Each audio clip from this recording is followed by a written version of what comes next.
The moment Detective Sarah Chen flashed her badge, Margaret Whitmore's face drained of all color. What started as a routine HOA harassment call was about to become the most expensive mistake of Margaret's life. But this story begins 3 months earlier, when Sarah first moved into Willow Creek Estates. Completely unaware that her new neighbor would orchestrate a campaign of terror that would ultimately land them both in federal court. Sarah Chen had spent 15 years working homicide for the Los Angeles Police Department.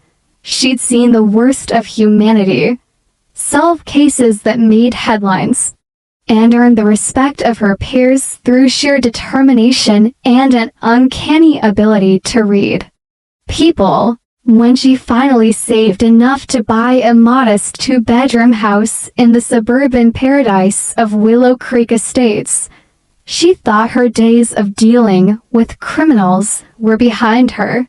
The moving truck had barely pulled away when Margaret Whitmore appeared at Sarah's door, clipboard in hand and a smile that didn't quite reach her eyes. Margaret was the self-appointed queen of the Willow Creek HOA, a woman in her late 50s who treated the Homeowners Association bylaws like sacred scripture and violations like personal affronts. "Welcome to the neighborhood," Margaret said, her voice carrying the artificial sweetness of someone accustomed to getting her way. "I'm Margaret Whitmore, HOA president. I trust you've reviewed our community guidelines." Sarah glanced at the thick packet Margaret thrust toward her. After spending years navigating criminal codes and legal precedents, a few HOA rules seemed trivial. "I'll look them over," she said politely. "Oh, you'll do more than look them over." Margaret's smile tightened. "You'll follow them to the letter. We maintain property values here through strict adherence to standards." The first violation notice arrived 3 days later. Sarah's crime: parking her 10-year-old Honda Civic in her own driveway instead of the garage. The notice, typed on official HOA letterhead, cited section 4.7 of the community guidelines and threatened a $50 fine if the vehicle wasn't moved within 24 hours. Sarah read the letter twice, then walked outside to examine her driveway. Her car was clean, properly registered, and parked entirely on her own property. She'd seen actual crime scenes with less paperwork than this single violation notice. The fines escalated quickly. Margaret found violations everywhere. Sarah's mailbox was supposedly the wrong shade of black. Her lawn was allegedly a 1/4 inch too tall. And her security system's small camera was deemed unsightly and privacy invasive. Each notice came with increasingly aggressive language and higher fines. "This is harassment," Sarah told her neighbor, Jenna Kim, during a chance encounter at the mailbox. Jenna looked around nervously before leaning closer. "Margaret's done this before. The Hendersons moved out last year because of her. So did the Patels. She finds ways to make life miserable until people sell and leave. But these violations are completely fabricated," Sarah protested.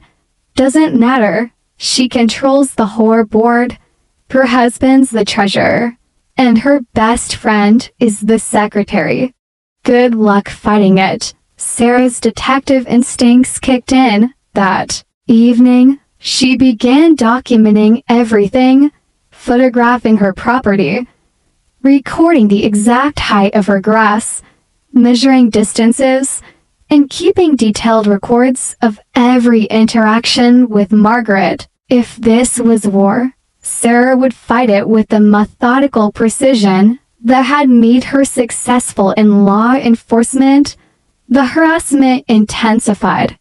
Margaret began conducting inspections of Sarah's property twice weekly, walking the perimeter with her measuring tape and camera. She sent cease and desist letters about Sarah's garden sprinkler system, claiming it violated water usage guidelines that didn't exist in the actual HOA documents. When Sarah installed a small American flag by her front door, Margaret cited her for unauthorized decorative displays. The breaking point came on a Saturday morning in October. Sarah was in her garage, organizing boxes from her move, when she heard shouting from her driveway. She emerged to find Margaret photographing her trash cans, which Sarah had placed at the curb for pickup as she had every week for 2 months.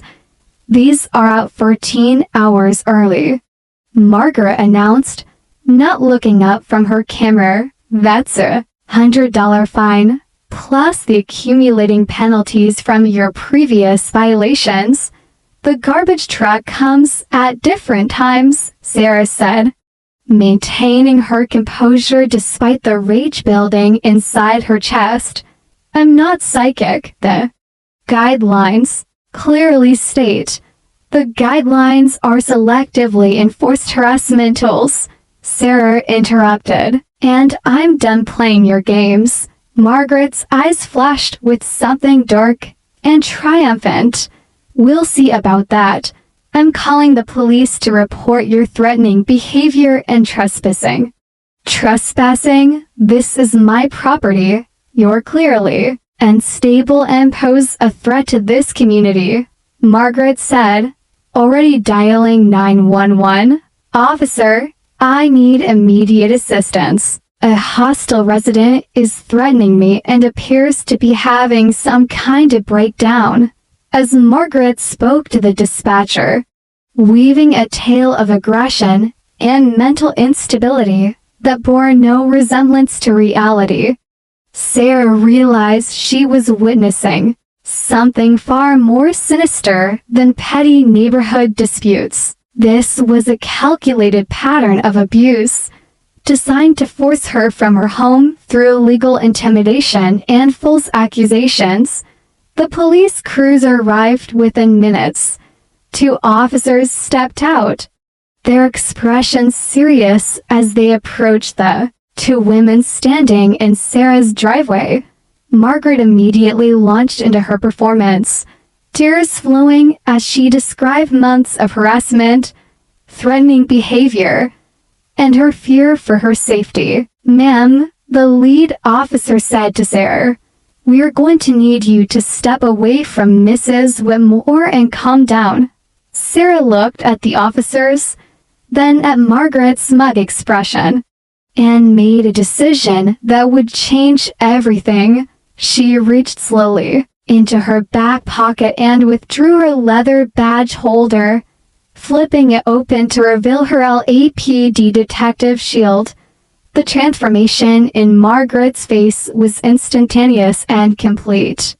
The color drained from her cheeks, her mouth fell open, and, for the first time since Sarah had met her, Margaret Whitmore was completely, utterly silent.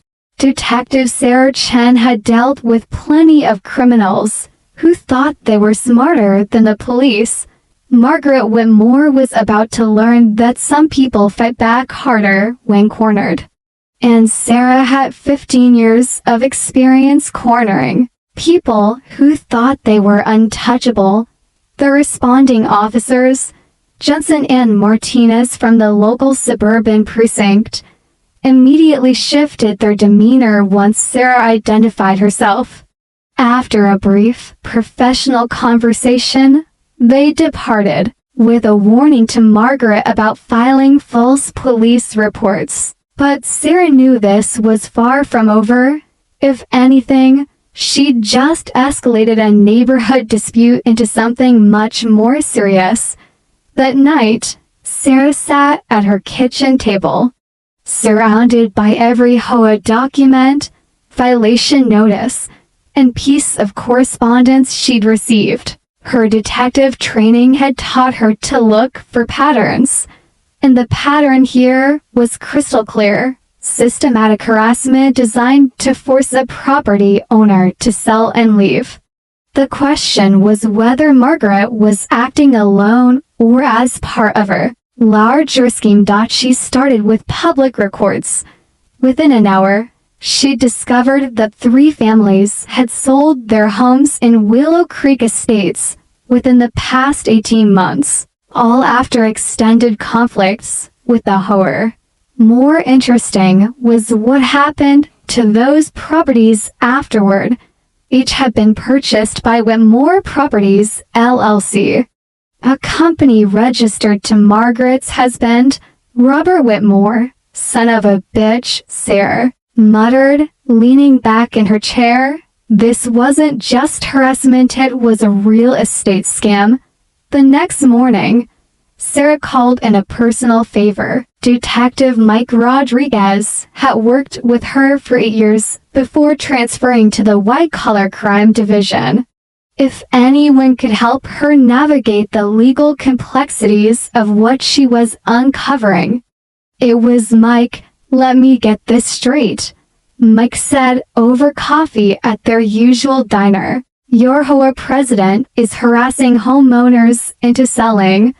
Then her husband's company buys the properties at below market prices. That's what the records suggest. I need to know if this crosses the line into criminal territory." Mike whistled. "Low, if you can prove intent and conspiracy, you're looking at wire fraud, mail fraud, possibly RICO violations, if this is an ongoing enterprise. But Sarah, you're going to need more than suspicious property transfers." "What kind of more?" "Communications, financial records, evidence of coordination between the harassment and the property purchases, and you'll need other victims willing to testify." Sarah spent the next week tracking down the families who'd sold their homes. The Hendersons had moved to Arizona, but agreed to a phone interview. Their story was eerily similar to Sarah's: escalating violations, impossible fines, constant harassment, and a final breaking point that led them to sell quickly and cheaply. "We just wanted out," Mrs. Henderson explained. "When she started calling the county about supposed building code violations and threatening to put liens on our house, we couldn't fight anymore. We sold to the first offer we got." "Do you remember who made that offer?" "Some investment company. Whitmore Properties, I think. They offered $20,000 below market value. But we were desperate." The pattern repeated with the Patels and another family Sarah hadn't initially identified. Same harassment tactics, same financial pressure, same buyer. But Sarah needed proof of coordination, something that would hold up in court. The breakthrough came from an unexpected source. Shauna Kim, the neighbor who'd warned Sarah about Margaret's history, appeared at Sarah's door on a Thursday evening, looking nervous but determined. "I need to show you something," Shauna said, glancing around as if Margaret might materialize from the shadows. "I've been recording her." "Recording what?" "Everything. Phone calls, meetings, conversations in her backyard. I installed a security system after she started harassing the Hendersons, and it picks up audio from her property. I never meant to spy." But Shauna led Sarah to her house and showed her to a home office where a computer displayed weeks of surveillance footage and audio files. "I documented everything because I was afraid she'd come after me next. But when I saw what she was doing to you, I realized this was bigger than neighborhood disputes." Sarah's hands trembled slightly as she clicked through the files. There were hours of recordings. Margaret on the phone with contractors, discussing problems that needed to be reported to the county. Margaret meeting with her husband, Robert, strategizing about which properties to target next, and most damning of all, a recorded conversation where Margaret explicitly outlined her plan to force Sarah to sell. The cup will be harder to break than the others. Margaret's voice crackled through the computer speakers. But everyone has a breaking point. We just need to increase the pressure. Legal fees, constant violations, make her life hell until she gives up. What if she fights back? Robert's voice asked. With what? It's our word against hers, and we controlled the HOA. By the time she figures out what's really happening, we'll own her house too. Sarah felt a cold fury building in her chest. These people had made a career out of destroying families, forcing them from their homes through calculated psychological warfare. How many lives had they ruined? How many dreams had they crushed? Jonna, do you realize what you've just handed me? Evidence? A federal case? The next morning, Sarah called Mike Rodriguez again. This time, she had everything. Financial records showing the pattern of below-market purchases, recorded conversations proving intent and conspiracy, and a timeline demonstrating systematic fraud stretching back years. Jesus Christ, Sarah, Mike said after reviewing the evidence. This is massive. You're not just talking about HOA harassment anymore. This is organized criminal activity. Wire fraud, mail fraud, conspiracy, extortion. The feds are going to love this. How do we proceed? Carefully. We need to involve the FBI's white-collar crime unit. But we can't spook them before we have everything locked down. Can your neighbor keep recording? I think so. But Mike, I want to be involved in taking them down. You're the victim here. Sarah, that complicates things. I'm also a cop. And these people picked the wrong target. Within days, Sarah found herself working unofficially with FBI Special Agent Lisa Parker, a sharp woman in her 40s who specialized in real estate fraud. The Bureau had been investigating similar schemes in other suburban communities, but had never found such comprehensive evidence.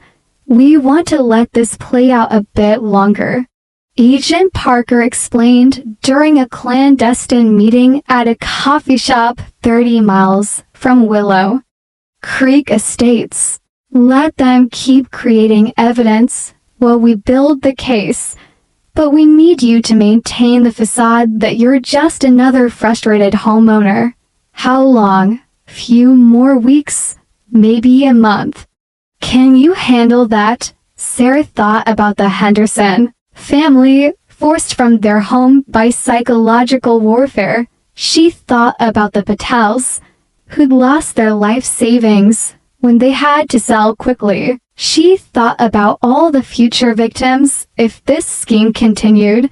I can handle it, she said. But I want to be there when you take them down. Agent Parker smiled grimly. Detective Chen, you're going to do more than just be there. You're going to help us spring the trap. 6 months later, the federal courthouse in downtown Los Angeles buzzed with anticipation as United States v. Whitmore began. Sarah Chen sat in the witness section. No longer just a victim, but a key witness in what prosecutors were calling one of the most sophisticated real estate fraud schemes they'd encountered. Margaret and Robert Whitmore sat at the defense table, their expensive lawyers flanking them like well-dressed bodyguards. Margaret had traded her suburban HOA president persona for a conservative navy suit and a carefully practiced expression of wounded innocence. Robert, a thin man with nervous eyes, kept fidgeting with his tie and whispering urgently to his attorney. Assistant, United States Attorney Jennifer Walsh stood to deliver her opening statement, her voice carrying the authority of someone who'd prosecuted dozens of white-collar criminals. Ladies and gentlemen of the jury, over the next week you will hear evidence of a scheme so brazen, so calculated in its cruelty, that it defies belief. The defendants didn't just steal money, they stole homes, they stole security, they stole the American dream itself from hard-working families who had done nothing wrong except move into the wrong neighborhood. Walsh outlined the government's case methodically, how the Whitmores had systematically targeted homeowners through fraudulent HOA violations, created artificial financial pressure through bogus fines and legal threats, and then swooped in through their shell company to purchase properties at drastically reduced prices. They turned homeownership into a nightmare, Walsh continued, and they did it for one simple reason: greed. Defense attorney Marcus Brennan stood for his opening. A silver-haired man with the bearing of someone accustomed to expensive courtrooms and wealthy clients. My clients are guilty of one thing only: taking their duties as community leaders seriously. Mrs. Whitmore volunteered her time to maintain property values and community standards. Mr. Whitmore invested in real estate, as millions of Americans do every day. The government is trying to criminalize neighborhood disputes and normal business practices because they need someone to blame for a housing market that sometimes forces difficult decisions. Sarah watched the jury's faces as Brennan spoke. Several seemed skeptical, but others nodded along with his reasonable-sounding explanation. She'd seen enough trials to know that reasonable doubt was a powerful defense weapon. The prosecution's first witness was Dr. Amanda Henderson, the wife from the family who'd fled to Arizona. Her voice shook as she described the months of harassment, the escalating fines, and the final threats that drove them from their home. We lived there for 8 years, she testified. Our children had friends. We were part of the community. But Mrs. Whitmore made our lives unbearable. Every day brought new violations, new fines, new threats. We couldn't afford to fight anymore. On cross-examination, Brennan was gentle but effective. Dr. Henderson, isn't it true that you were behind on your HOA dues by 1 month? Yes, we were dealing with my husband's medical bills. And isn't it true that several of the violations you received were for legitimate issues? Overgrown landscaping, an unpermitted deck addition. The landscaping was maybe 2 inches over the limit, and we were in the process of getting permits for the deck, but you were in violation of the community guidelines you'd agreed to follow when you purchased your home. Sarah watched Amanda Henderson's shoulders slump. This was the defense strategy. Make the victims seem like they'd brought their troubles on themselves. The trial's turning point came on day 3, when Jonna Kim took the stand. Prosecutor Walsh had saved her for maximum impact, and the recordings she'd made were about to destroy the defense's careful narrative. Mrs. Kim, please tell the jury about the surveillance system you installed at your home. I was worried about break-ins, so I put up cameras and audio recording equipment. The system happened to pick up conversations from the Whitmore property next door. And what did you hear during these conversations? Walsh played the first recording. Margaret's voice filling the courtroom as she discussed her strategy for forcing Sarah to sell. The jury leaned forward, listening intently as Margaret's own words revealed the calculated nature of her harassment campaign. The cop will be harder to break than the others. But everyone has a breaking point.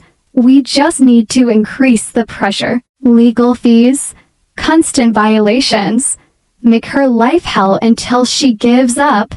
The second recording was even more damaging. Margaret and Robert discussing their overall scheme, analyzing which properties would be most profitable to target, and reviewing their success rate in forcing previous families to sell. We've cleared almost $200,000 in profit this year alone.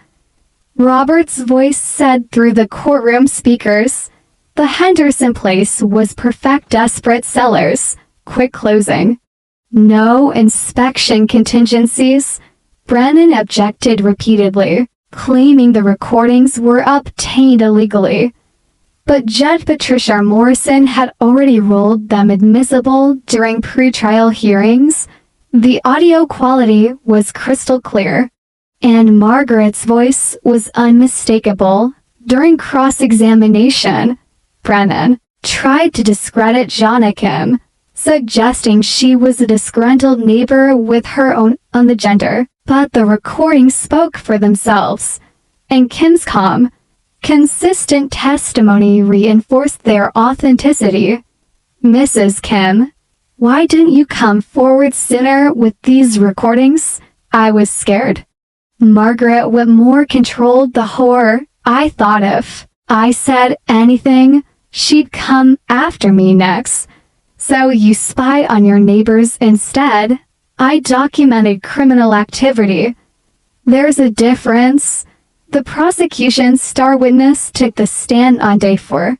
Detective Sarah Chen had testified in dozens of trials, but never as a victim. She wore her dress uniform, her detective shield visible on her jacket, a reminder that the Whitmores had targeted a law enforcement officer. Walsh walked Sarah through her entire experience, the initial harassment, the escalating violations, the pattern of abuse, and finally, the moment she realized she was dealing with organized criminal activity rather than mere neighborhood disputes. Detective Chen, what was your reaction when you discovered the scope of the defendant's scheme? Professional outrage. Sarah answered simply, as a detective, I'd seen criminals who hurt people for money, but I'd never seen anyone weaponize something as basic as home ownership. They'd turn people's homes into weapons against them. The courtroom was silent as Sarah described the psychological impact of the harassment, the way constant violations and threats had affected her sleep, her work performance, and her sense of security in her own home. Brennan's cross-examination was aggressive, trying to portray Sarah as a vindictive cop who'd used her position to orchestrate a vendetta against innocent homeowners. Detective Chen, isn't it true that you involved federal law enforcement in what was essentially a neighborhood dispute? I involved federal law enforcement when I discovered evidence of federal crimes. But you had personal motivations, didn't you? You were angry at Mrs. Whitmore. I was angry at being the victim of a criminal conspiracy. My personal feelings don't change the evidence. Evidence you helped gather while working unofficially with the FBI. Evidence I helped gather while fulfilling my duty as a sworn law enforcement officer to report criminal activity. The trial's most dramatic moment came when Walsh played the final recording, one that the defense hadn't heard during discovery. It was Margaret Whitmore talking to an unidentified associate about expanding their operation to other suburban communities. "We've perfected the system here," Margaret's voice said. "Find the right neighborhoods, target the right families, control the whore board. We could roll this out to a dozen communities within 2 years. Think about the profit potential." Robert Whitmore's face went pale as his wife's voice filled the courtroom, describing their scheme as a template for widespread fraud. This wasn't just about Willow Creek Estates, it was about a criminal enterprise with ambitions for massive expansion. As the recording ended, Margaret Whitmore looked at her husband, then at her lawyers, and Sarah saw something break behind her eyes. The careful facade of innocent civic duty finally crumbled, replaced by the cold calculation of someone who'd been caught red-handed. The prosecution rested, having methodically demolished any pretense that this was normal HOA enforcement or legitimate business practice. But Sarah knew that in a criminal trial, the most dangerous moment often came when cornered defendants had nothing left to lose. The defense's case lasted only 2 days, a desperate attempt to rehabilitate their client's image through character witnesses and alternative explanations. Margaret Whitmore's sister testified about her dedication to community service. Robert's business partner described him as an ethical investor who'd never been involved in questionable deals. But the recordings had done their damage. Every witness who spoke about the defendant's good character was undermined by Margaret's own voice, describing their victims as targets to be broken through psychological warfare. The prosecution's rebuttal case delivered the final blow. FBI forensic accountant David Martinez had spent months analyzing the Whitmore's financial records, and his testimony revealed the true scope of their operation. Over a 4-year period, Martinez testified, Whitmore Properties LLC purchased 17 homes in 4 different communities, all following the same pattern: prolonged HOA disputes, distress sales, and purchases at 20 to 30% below market value. The total profit from these transactions exceeded $1 million. Sarah watched the jury's faces as Martinez detailed how the Whitmores had perfected their system, moving from community to community, always ensuring Margaret gained control of HOA boards before beginning their harassment campaigns. During closing arguments, Prosecutor Walsh delivered a blistering summary that connected every piece of evidence into an unshakable case of systematic fraud. The defendants didn't just break the law, they perverted the very concept of community. They took institutions designed to protect property values and turned them into weapons of financial destruction. They preyed on families' most basic need: a safe place to call home. Defense attorney Brannon made a final, desperate appeal, arguing that his clients were victims of selective prosecution and overzealous federal authorities. Ladies and gentlemen, the government wants you to criminalize normal business practices and neighborhood governance. Yes, Mrs. Whitmore was strict about HOA rules. Yes, Mr. Whitmore bought distressed properties. But neither of those activities constitutes federal crimes. The jury deliberated for 6 hours.